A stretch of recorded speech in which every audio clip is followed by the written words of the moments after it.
Pride and Prejudice by Jane Austen. Chapter XLII. Had Elizabeth's opinion been all drawn from her own family, she could not have formed a very pleasing opinion of conjugal felicity or domestic comfort. Her father, captivated by youth and beauty, and that appearance of good humour which youth and beauty generally give, had married a woman whose weak understanding and illiberal mind had very early in their marriage put an end to all real affection for her. Respect, esteem, and confidence had vanished for ever, and all his views of domestic happiness were overthrown. But Mr. Bennet was not of a disposition to seek comfort for the disappointment which his own imprudence had brought on, in any of those pleasures which too often console the unfortunate for their folly or their vice. He was fond of the country and of books, and from these tastes had arisen his principal enjoyments. To his wife he was very little otherwise indebted than as her ignorance and folly had contributed to his amusement. This is not the sort of happiness which a man would in general wish to owe to his wife, but where other powers of entertainment are wanting, the true philosopher will derive benefit from such as are given. Elizabeth, however, had never been blind to the impropriety of her father's behaviour as a husband. She had always seen it with pain, but respecting his abilities, and grateful for his affectionate treatment of herself, she endeavoured to forget what she could not overlook, and to banish from her thoughts that continual breach of conjugal obligation and decorum, which, in exposing his wife to the contempt of her own children, was so highly reprehensible. But she had never felt so strongly as now the disadvantages which must attend the children of so unsuitable a marriage, nor ever been so fully aware of the evils arising from so ill-judged a direction of talents. Talents, which, rightly used, might at least have preserved the respectability of his daughters, even if incapable of enlarging the mind of his wife. When Elizabeth had rejoiced over Wickham's departure, she found little other cause for satisfaction in the loss of the regiment. Their parties abroad were less varied than before, and at home she had a mother and sister whose constant repinings at the dulness of everything around them threw a real gloom over their domestic circle. And though Kitty might in time regain her natural degree of sense, since the disturbers of her brain were removed, her other sister, from whose disposition greater evil might be apprehended, was likely to be hardened in all her folly and assurance by a situation of such double danger as a watering-place and a camp. Upon the whole, therefore, she found, what has been sometimes found before, that an event to which she had been looking forward with impatient desire did not, in taking place, bring all the satisfaction she had promised herself. It was consequently necessary to name some other period for the commencement of actual felicity, to have some other point on which her wishes and hopes might be fixed, and by again enjoying the pleasure of anticipation, console herself for the present, and prepare for another disappointment.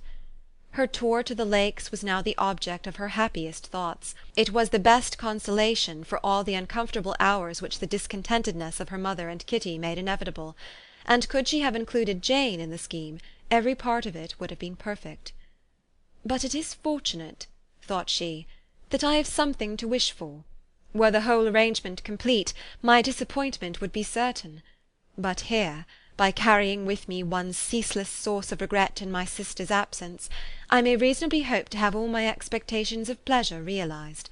A scheme of which every part promises delight can never be successful, and general disappointment is only warded off by the defence of some little peculiar vexation."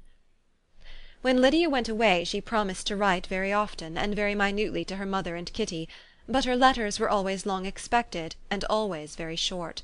Those to her mother contained little else than that they were just returned from the library, where such and such officers had attended them, and where she had seen such beautiful ornaments as made her quite wild; that she had a new gown, or a new parasol, which she would have described more fully, but was obliged to leave off in a violent hurry, as Mrs. Forster called her and they were going off to the camp; and from her correspondence with her sister there was still less to be learnt, for her letters to Kitty, though rather longer, were much too full of lines under the words to be made public.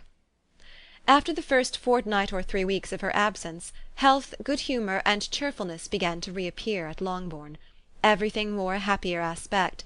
The families who had been in town for the winter came back again, and summer finery and summer engagements arose.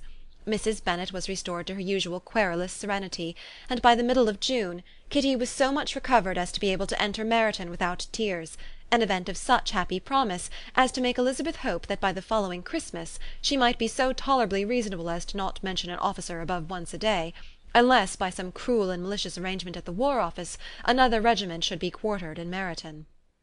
The time fixed for the beginning of their northern tour was now fast approaching, and a fortnight only was wanting of it, when a letter arrived from Mrs. Gardiner, which at once delayed its commencement and curtailed its extent.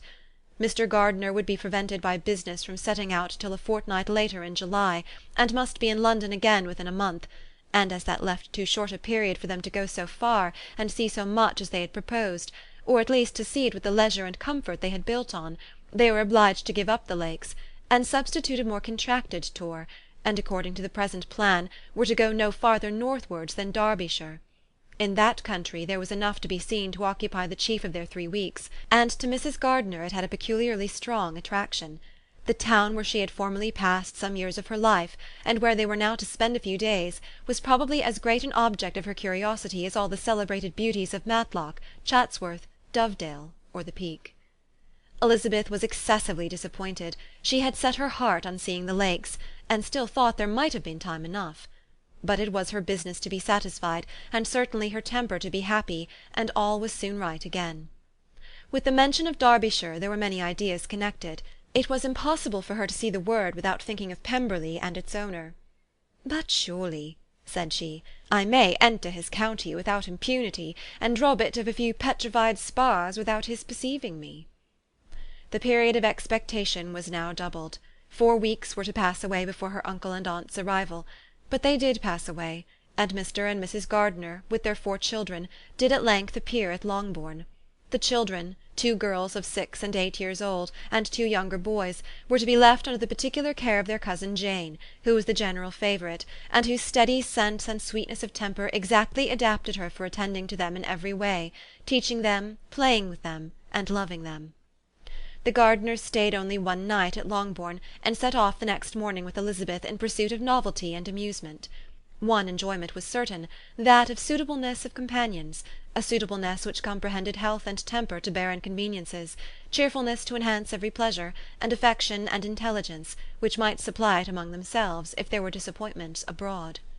It is not the object of this work to give a description of Derbyshire, nor of any of the remarkable places through which their route thither lay. Oxford, Blenheim, Warwick, Kenilworth, Birmingham, etc., are sufficiently known. A small part of Derbyshire is all the present concern. To the little town of Lambton, the scene of Mrs. Gardiner's former residence, and where she had lately learned some acquaintance still remained, they bent their steps, after having seen all the principal wonders of the country, and within 5 miles of Lambton, Elizabeth found from her aunt that Pemberley was situated. It was not in their direct road, nor more than a mile or 2 out of it.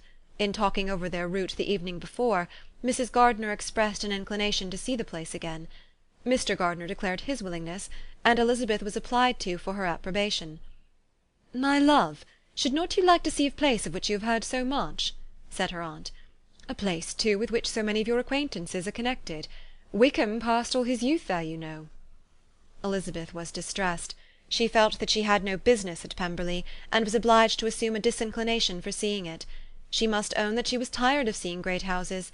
After going over so many, she really had no pleasure in fine carpets or satin curtains. Mrs. Gardiner abused her stupidity. "If it were merely a fine house richly furnished," said she, "I should not care about it myself, but the grounds are delightful. They have some of the finest woods in the country." Elizabeth said no more, but her mind could not acquiesce.